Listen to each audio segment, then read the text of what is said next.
Au Mali, nous ne pouvions même pas acheter des lunettes à vision nocturne. Un pays vaste comme le Mali, 1 240 000 km², on n'avait aucun vecteur aérien. Donc il était illusoire de penser qu'on peut combattre le terrorisme.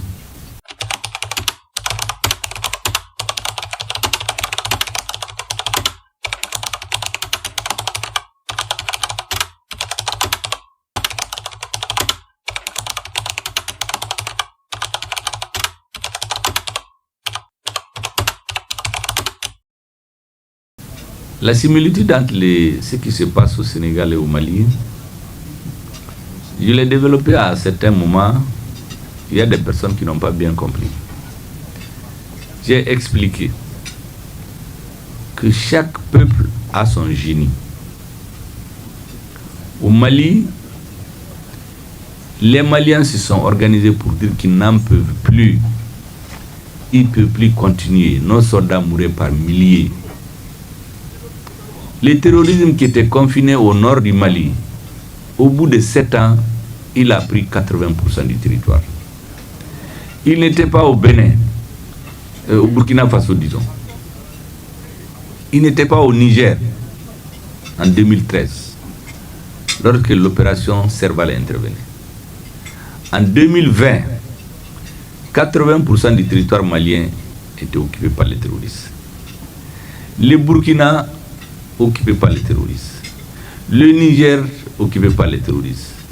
Des incursions depuis 2019 au nord du Togo, au nord du Bénin, avec même des attaques sporadiques depuis 2017-2018 en Côte d'Ivoire à Grand Bassam. Donc une lecture historique nous indiquait très clairement que l'argument qui consistait à dire que les forces internationales sont là pour lutter contre le terrorisme était devenu un argument spécieux pour lui. Un mensonge à nous. On ne peut pas combattre une maladie qui vous a pris l'oreille. Les médecins vous prescrivent un médicament et vous faites la posologie pour un temps donné, et au bout d'un certain temps, vous vous rendez compte que la maladie a gangréné tout le corps et parti attaquer d'autres citoyens. Donc soit vous vous asseyez pour attendre la mort, ou vous levez, vous changez de médicament, vous changez de posologie, vous changez d'ordonnance, vous changez d'analyse et vous changez de médecin pour essayer autre chose. C'est ce que les Maliens ont fait.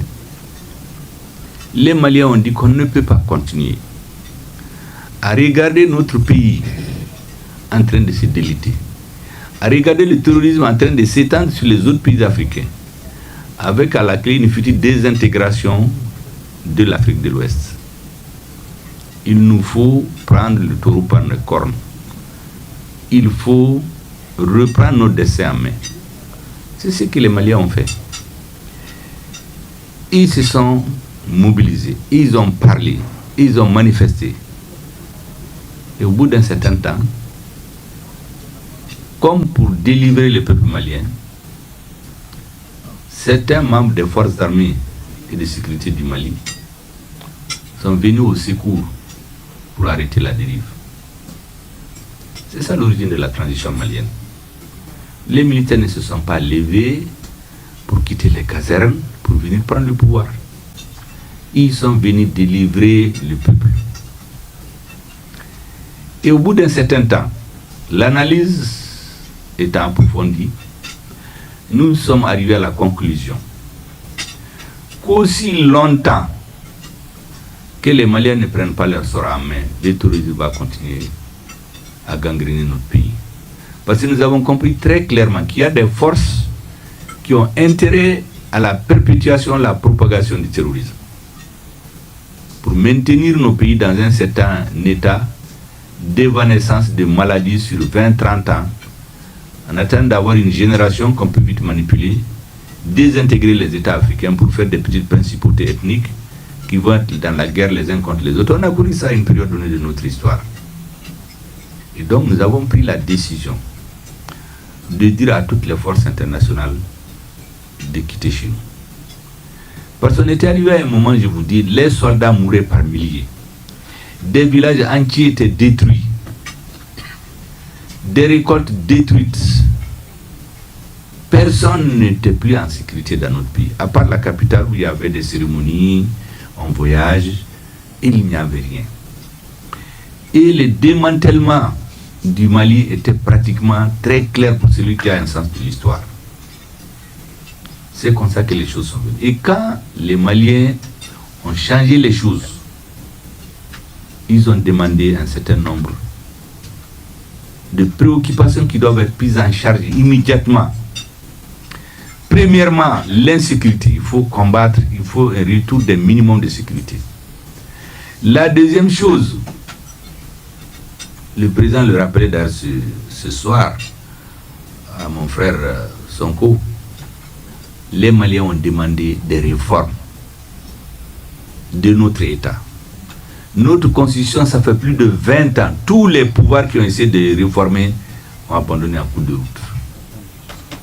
On a pu faire ce changement. Les Maliens ont demandé la lutte contre l'impunité et la corruption. Parce que la corruption avait gangréné toute la société. Elle a atteint les forces des armées de sécurité. Imaginez-vous qu'au Mali, nous ne pouvions même pas acheter des lunettes à vision nocturne. Un pays vaste comme le Mali, 1 240 000 km², on n'avait aucun vecteur aérien. Donc il était illusoire de penser qu'on peut combattre le terrorisme. Nous avons donc décidé de façon souveraine de faire partie des forces internationales.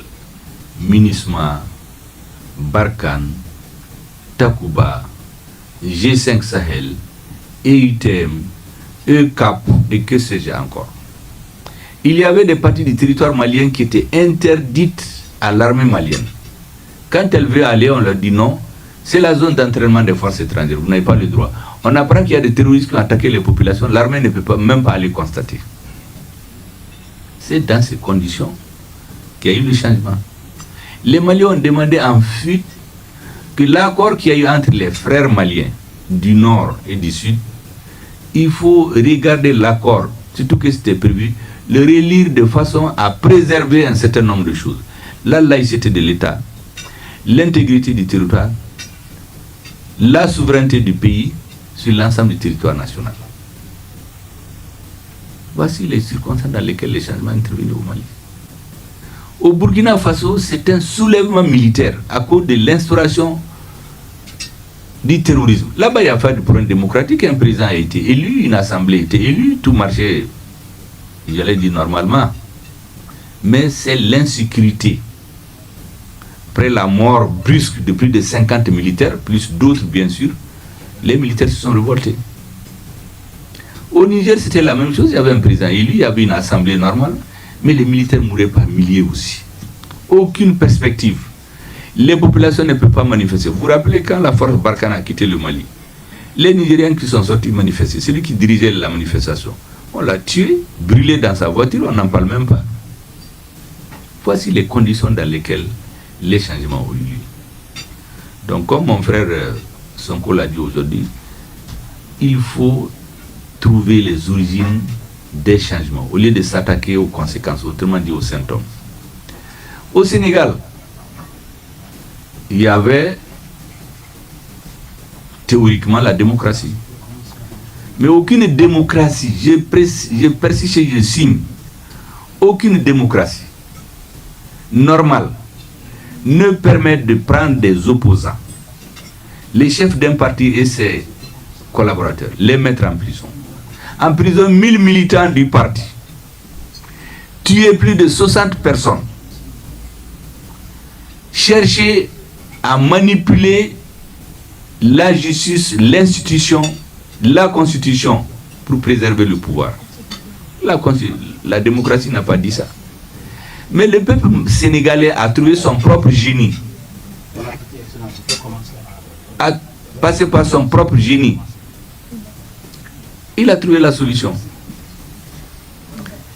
Et certains disent, oui, dans tel pays, il y a eu ceci, il y a eu cela. J'ai dit, non, il faut respecter les peuples. Et le Premier ministre qui est à côté de nous aujourd'hui incarne ce génie du Sénégal. les Sénégalais ont décidé de faire autre chose qu'avant. C'est pourquoi dans le discours que j'ai lu aujourd'hui, je lui ai dit qu'il a fait de la politique, au sens noble du terme. J'ai dit la politique, certains pensent que c'est dribbler, tromper, mentir. Non. La politique, c'est un art. Il a montré qu'il est un vrai artiste. J'ai dit c'est l'art de rendre possible ce qui est nécessaire. Un art de réaliser ce qui est possible et rendre possible ce qui est nécessaire. Ce qui était nécessaire pour les Sénégalais, de notre analyse, on peut se tromper, c'était un changement de paradigme politique. Ça, c'était nécessaire. Il fallait rendre cela possible. Et ça, ce n'est pas des hommes. Et il a eu l'intelligence.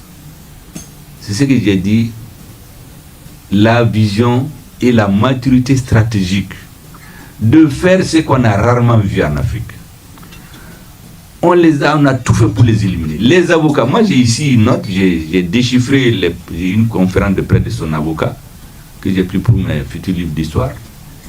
J'ai complètement transcrit le texte. Des avocats ont été emprisonnés. Aucun droit ne le dit. Non seulement quand on l'a disqualifié, avec le président de la République du Sénégal, ils se sont concertés, ils ont décidé de rendre possible ce qui est nécessaire pour les Sénégalais. Le changement. Rarement en Afrique on a vu ça. Si c'était dans d'autres pays, on va dire non, on préfère ne pas aller aux élections. Si ce n'est pas le chef, c'est zéro. C'est ce qu'on nous a cultivé comme ça. Mais eux, ils ont eu le sens de l'histoire. Ils ont eu une maturité que j'appelle, c'est des véritables maturités stratégiques. Parce que ça, ce n'est pas des calculs sur papier qui font ça. Il faut avoir un idéal en tête. Maintenant, quand le peuple sénégalais a opéré le changement, qu'est-ce qu'on a vu? La même chose qu'au Mali, vous êtes là. Depuis bientôt 3 ans que le gouvernement de transition est sur pied. Tout a été fait pour opposer les deux têtes de l'exécutif. Au Sénégal, j'ai remarqué, dès l'installation du président Faye, on a commencé. Est-ce que le PASTEF a un programme? Et puis, comme au Mali, des nouveaux amis, des critiques. Or, quand les gens gèrent le pays, le temps de la gestion d'un pays n'est pas celui des meetings électoraux. Ça, c'est dans tous les pays du monde. La justice, le temps de justice n'est pas le temps des hommes. Or, il y a des impatiences qui s'expriment. Donc, la stratégie, je vais vous l'expliquer, c'est la même chose. Historiquement, quand on veut détruire un pouvoir, on crée des problèmes au sommet. Donc, faire une division au sommet ou couper le sommet de la base. C'est le grand secret. Donc, il faut tout faire pour les couper de cette base qui les a portés au pouvoir. Ici aussi, vous savez, au Mali, je ne vous apprends pas, toutes ces floraisons d'organisations qui se sont créées, qui soi-disant soutiennent la transition, dont la finalité, c'est de créer des oppositions au sommet.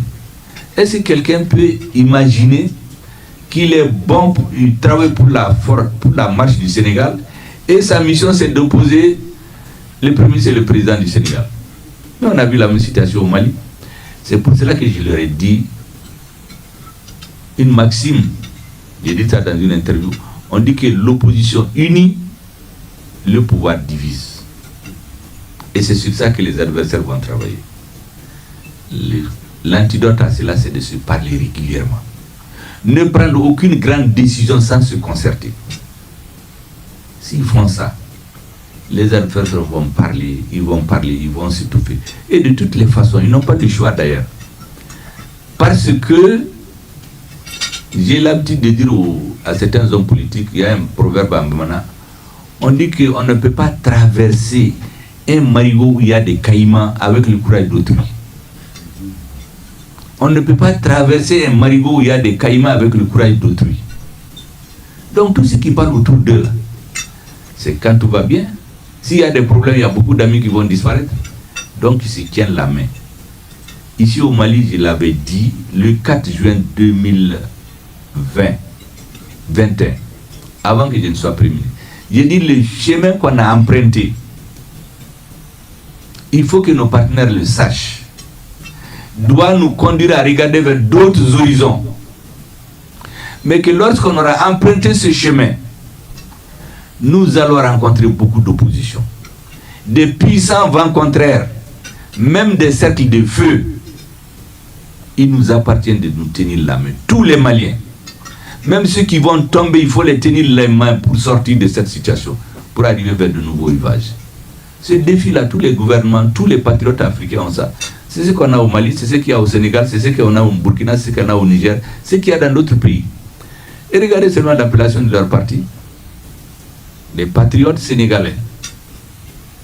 Or, la seule chose, moi je suis convaincu, qui permet de tenir loin, c'est d'être patriote. Je suis de gauche, je suis de droite, je suis du centre, tout ça c'est les discours. Mais la patrie, quand on l'aime, c'est ça le principal carburant pour aller de l'avant. Je leur souhaite donc très bonne chance, beaucoup de courage. De la même manière que j'ai dit que toute l'Afrique regarde le Mali. Parce que j'ai écouté, j'ai lu des propos de Sonko du fond de sa prison. Quand le Mali se battait contre tous. Quand on ne cherchait pas à nous comprendre, en ce moment, il n'y avait pas de problème ni au Burkina ni au Niger. On était seuls. Mais les Maliens ont dit à tout le monde que nous ne sommes contre personne. Et Sonko, du fond de sa prison, il a fait des écrits que j'ai lus. Nous, ça nous mettait du baume au cœur. Ça veut dire qu'on ne se battait pas seul. Tous les patriotes africains. Donc aujourd'hui, de la même manière dont tout le monde regarde le Mali, toute l'Afrique, tous les Noirs, beaucoup regardent le Sénégal. Je voudrais donc souhaiter une santé de fer, une cohésion à toute épreuve, de plier mais ne jamais rompre pour leur couple. Parce que l'avenir du Sénégal, l'espoir des Sénégalais, la confiance des Sénégalais en eux-mêmes pour l'avenir dépendra de la cohésion entre eux deux, de la façon dont ils vont gérer le pays. Comme on dit en Bambara, au début, de se faire des concessions, de discuter sur toutes les questions importantes. Parce que sinon, Dieu nous en garde. Je voudrais donc, Monsieur le Premier ministre, vous souhaiter une santé de fer. Souhaitez au président une santé de fer. Vous souhaitez une entente à toute épreuve. Amen. Souhaitez au peuple sénégalais beaucoup de succès. Amen. Et vous aussi beaucoup de chance. Amen. En politique, c'est comme le sport, souvent la chance doit vous sourire.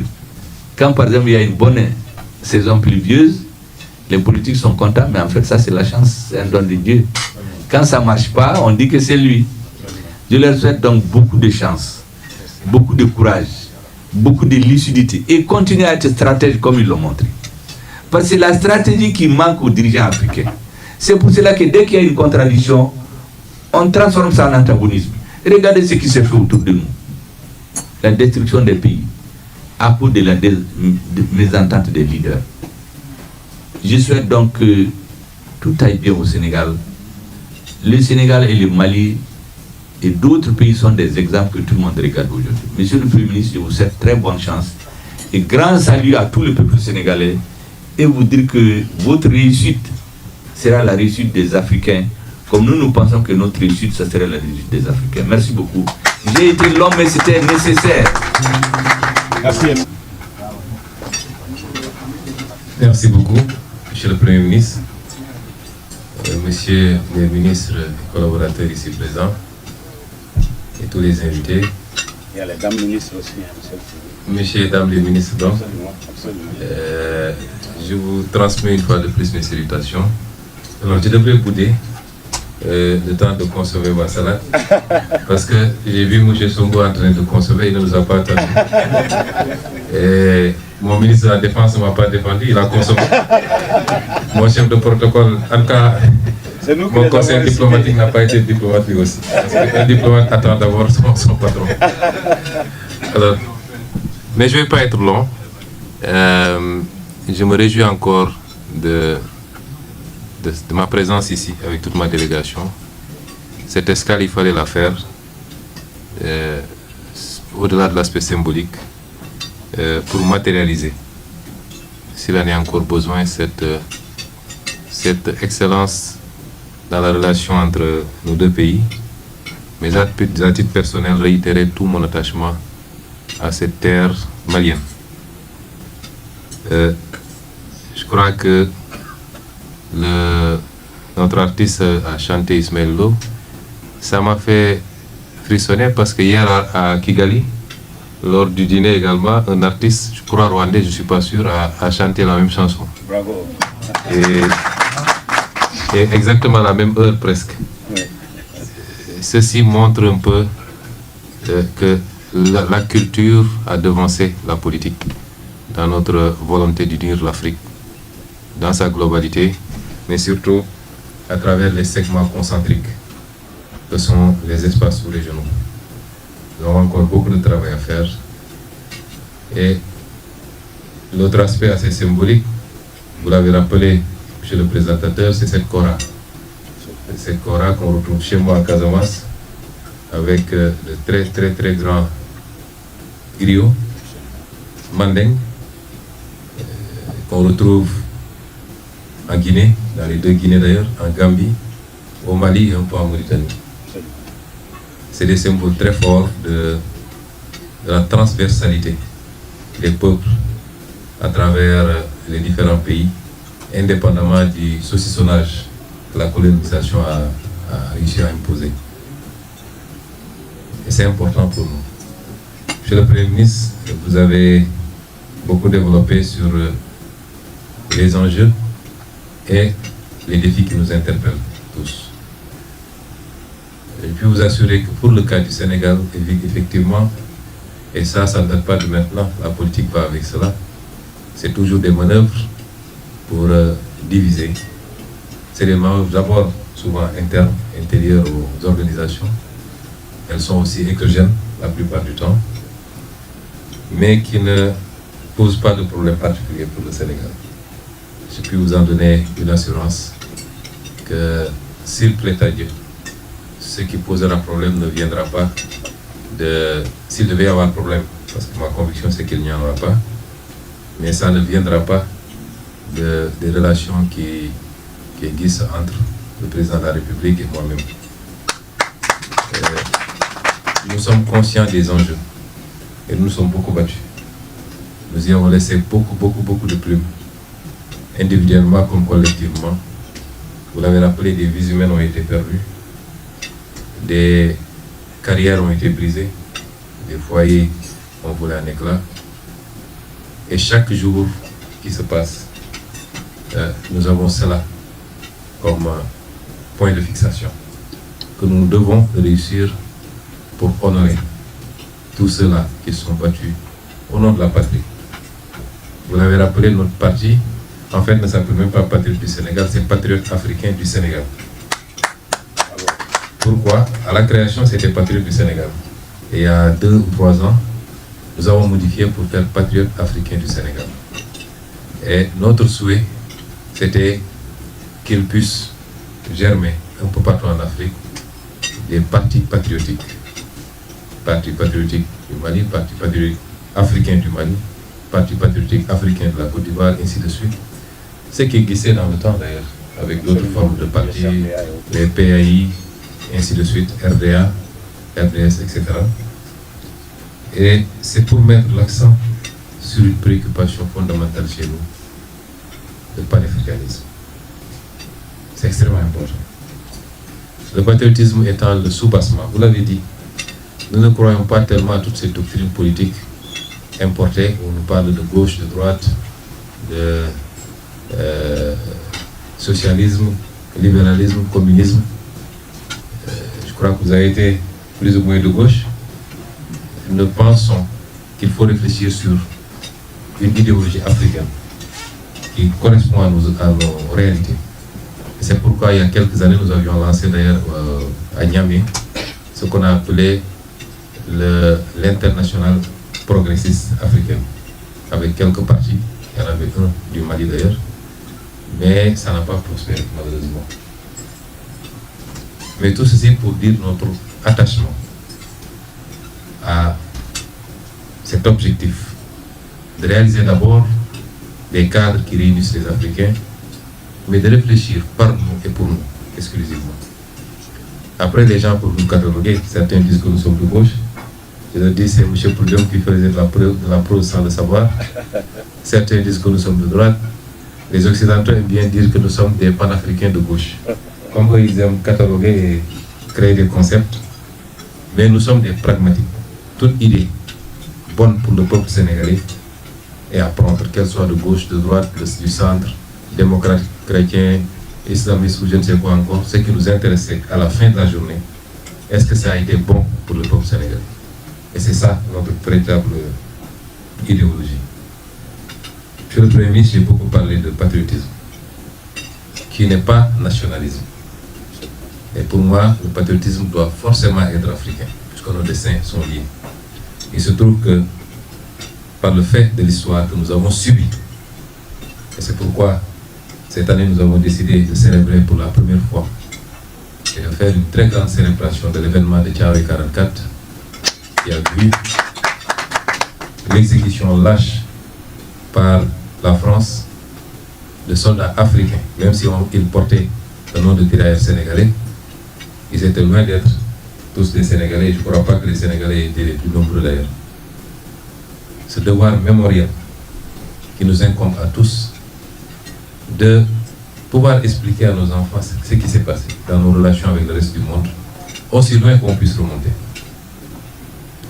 Et c'est pourquoi nous insistons. Ce n'est pas patriotisme, ce n'est pas nationalisme. Nous ne sommes pas trop attachés aux nations telles qu'elles ont été redécoupées. Vous allez de part et d'autre des frontières, les gens ne connaissent pas les nations que nous revendiquons. Ils vaquent tranquillement à leurs occupations parce que les mêmes familles sont de part et d'autre de la frontière dans les villages et que seul le tracé de la frontière a séparé en deux. Et c'est pourquoi l'aspect mémoriel est extrêmement important pour nous. En réfléchissant, moi j'essaie de remonter le plus loin possible. Vous allez voir le jeune chinois, le petit chinois de 8 ans, qui vous dit que la Chine doit recoloniser, redominer le monde, parce que la Chine était premier lorsque l'Occident était encore en train de se chauffer au bois. Lorsque ça, il faisait la muraille de Chine ou la route de la soie, les autres étaient dans l'obscurité. Et cette histoire est ancrée en chaque Chinois depuis sa petite enfance. Vous allez voir le Turc, il vous renvoie à l'Empire ottoman. Vous allez voir l'Iranien, il vous renvoie à la Perse, ainsi de suite. Et nous avons ce problème, nous, au-delà de l'époque médiévale, où on peut appeler l'Empire du Mali, du Ghana, du Songhai, à faire des liens au-delà de cette étape-là, pour aller jusqu'à l'Égypte antique, avec les travaux de beaucoup de scientifiques, parmi lesquels le professeur Cheikh Anta Diop, qui a démontré que cette Égypte-là était nègre et que les Blancs ne sont venus que bien après, les Arabes du moins, avec l'islam. Et il faut que ce travail, nous puissions le faire parce qu'il est important, il est le socle du développement même, parce qu'il impulse cette dynamique de fierté qui doit animer chacun et chacune d'entre nous. Et cela nous amène à nous questionner sur les questions que nous avons en commun. Aujourd'hui, le combat que vous menez, c'est un combat pour la souveraineté. Le Sénégal n'est pas exactement dans la même situation, mais pour autant, nous avons considéré que le Sénégal n'était pas encore souverain. Et ce combat pour la souveraineté est celui que nous avons commencé aujourd'hui à appliquer. Souveraineté alimentaire, souveraineté énergétique, souveraineté monétaire, souveraineté budgétaire, souveraineté pharmaceutique, souveraineté militaire, à tout point de vue. Nous avons pris cet engagement qu'il faut nous donner les moyens d'être totalement souverains. Autrement, on n'est pas indépendant, on l'est que de nom. Et c'est cela qui doit nous intéresser, particulièrement les pays qui ont eu la malchance d'avoir croisé à un moment donné la route, le chemin de la France. Et je voudrais dire aujourd'hui que dans cette dynamique, comprenez bien la position du Sénégal, comme nous comprenons la vôtre. parce que chacun de nos pays, tout voisins que nous sommes, tout frères que nous sommes, chacun a eu, surtout les dernières décennies, une histoire qui lui est particulière. Et l'histoire du Mali n'est pas forcément celle du Sénégal, même si le Sénégal a eu à vivre les vérités de partition depuis les années 80 jusqu'à maintenant, même si c'est maintenant dormant, nous l'avons vécu de manière très douloureuse. C'est pourquoi nous pouvons comprendre et nous respectons que le Mali, le Niger, le Burkina puissent prendre des décisions par rapport à cette histoire qu'ils ont vécue, qu'ils vivent encore, et qui est douloureuse du moins, qui a été créée de toutes pièces par ceux qui, depuis longtemps, n'ont jamais voulu du progrès de l'Afrique. Et c'est pourquoi, monsieur le Premier ministre, souvent je dis, je peux comprendre ces situations, mais posons-nous toujours cette question extrêmement importante. À qui profite cette situation? Et à qui elle profiterait si elle s'aggravait? À tout le monde, sauf à nous, Africains, de quelque bord que nous situons. Et c'est ça qui justifie la position du Sénégal. De dire, nous n'étions pas là quand beaucoup de choses se passaient. Nous n'étions pas au pouvoir, mais nous avons condamné. Dans nos discours, dans nos meetings, dans nos écrits, nous avons condamné beaucoup de choses qui ont été faites, non pas par la CEDEAO des peuples, mais par certains dirigeants de la CEDEAO. Et nous continuons à le condamner, avec toute la fermeté qui s'y est. Nous considérons qu'il y a eu des fautes qui ont été commises, et qui ne sont que la continuation d'un ensemble de fautes commises dans le passé, parce que, justement, cet outil que nous avons en commun ne s'est jamais remis en cause, a été beaucoup plus l'outil de quelques chefs d'État préoccupés par des considérations souvent personnelles, amicales, syndicales même, comme disaient certains, que par ce qui devait être la vocation de l'outil, avec des réflexions profondes, structurées. Et ces fautes ont été commises. Et nous avons valu la situation que nous vivons. Mais la position du Sénégal, c'est de dire, autant nous condamnons cette démarche, autant nous n'accepterons jamais, maintenant qu'on est au pouvoir, que des décisions de ce genre puissent porter notre sceau. Autant nous avons pensé qu'il fallait se donner encore des chances de sauver ce qui était sauvable. Parce que dans chacune des décisions que nous prenons, il y a des conséquences comment on appelle ça, qui s'enchaînent et qui peuvent ne pas apparaître tout de suite dans la globalité, au niveau économique, au niveau financier, au niveau etc. etc. Et nous allons considérer nous. Et c'est ça notre conception du panafricanisme. On a vu des gens nous critiquer, oui, ils ont trahi, etc. Qu'est-ce qu'on aurait trahi? Absolument rien. Nous sommes conformes à nos écrits, à nos prises de position, que, en tant que parti africain, nous devons tout faire pour garder le bloc et l'élargir même si possible. Ce n'est pas un crime de dire, je veux, malgré tous les problèmes qu'on a en famille, je ne veux pas que la famille éclate en mille morceaux. Et c'est ça, c'est une démarche panafricaine. Ça ne nous empêche pas de dire la vérité à chaque fois qu'il le faudra, et d'apprécier par rapport à ce qui va suivre après, et de pouvoir sereinement, librement, prendre les décisions par rapport à tous les aspects que nous aurons réussi à réunir, à regrouper pour une analyse objective. Mais en attendant, quand ce que je demanderai, nous avons tous la responsabilité aussi d'éviter que des situations politiques, institutionnelles, qui ne trouvent leur source que quand un groupe d'hommes, fût-il des chefs d'État, sur les centaines de millions de citoyens de la sous-région. Ce n'est pas les citoyens qui ont ces problèmes, ce n'est pas les peuples qui ont ces problèmes. Que des situations d'hommes dont les seuls responsables, fût-il le président de la République, c'est une poignée de présidents, et parmi lesquels on peut soustraire encore une petite poignée, que ces situations-là ne puissent dégénérer et provoquer la haine entre les peuples. Nous avons tous la responsabilité dans la conduite de nos décisions, de parler à nos peuples et particulièrement à nos jeunesses.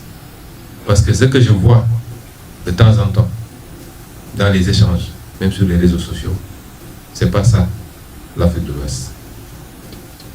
Les insultes, les injures de tel peuple contre tel autre peuple, etc. Vous savez, tout a une fin. Il ne faut jamais insulter l'histoire parce qu'on ne sait pas quand est-ce qu'on va se retrouver et est-ce qu'on va se retrouver. Donc nous avons cette obligation. Si les pays de l'AES décident de quitter, ils ont plein droit de le faire parce que c'est des pays souverains.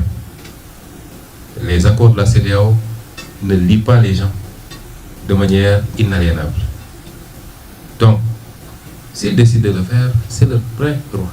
Et nous, le Sénégal, nous disons, quel que soit le choix opéré par le Mali, ça n'aura aucun impact sur nos relations bilatérales qui transcendent la CEDEAO. Ça, c'est une certitude. Mais faisons tout ça dans le respect de considérations qui ne sont pas politiques. De savoir que nos ancêtres, en tout cas nos arrière-grands-parents, nos arrière-arrière-grands-parents, avaient réussi à unifier une très grande partie de l'Afrique de l'Ouest, incluant beaucoup de nos pays. Ils avaient réussi à le faire et ça avait marché très fort. Et c'est le moment où l'Afrique avait produit de grands empires. Et ça a créé des liens forts entre ces peuples-là. Ces liens-là transcendent les considérations politiques qui sont en cours actuellement. Donc nous devons tous parler à nos concitoyens, particulièrement à notre jeunesse, les raisonner. Des choix politiques vont s'opérer, mais les peuples demeureront des peuples amis, pour ne pas dire les mêmes peuples, et que, au-delà des choix politiques, quand ils seront faits, et qu'on arrive à la phase de la stabilisation, les pays vont continuer à commercer, économiquement, socialement. Il n'y a pas quasiment presque de famille malienne qui n'est d'attache au Sénégal et vice-versa. Ça, ce n'est pas les décisions politiques qui vont changer ça.